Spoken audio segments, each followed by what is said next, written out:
How to fix TikTok direct message option not showing.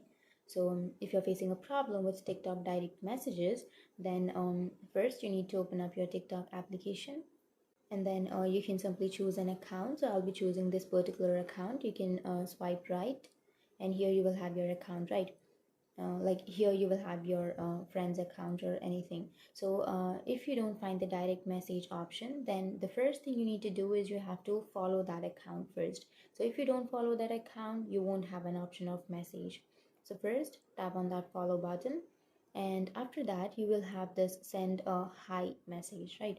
So you can simply go for send a hi, and then you will have this kind of interface, and then you can simply chat with them. So this is how you can direct message someone. But if that's not the case, and if you don't have this message option, then let me tell you one thing, that on TikTok, if you're not above the age of 16, then you won't have a message option. So unfortunately, if you have created your account with the wrong date of birth, with the age of below 16, then you won't find an option of direct message. So if you are facing that problem, then you can simply delete your account, because we don't have any other option of changing our date of birth on TikTok. You can simply delete your account, and then you can create your account with the another date of birth. So that's it, and if you have any questions, feel free to comment below. Thanks for watching.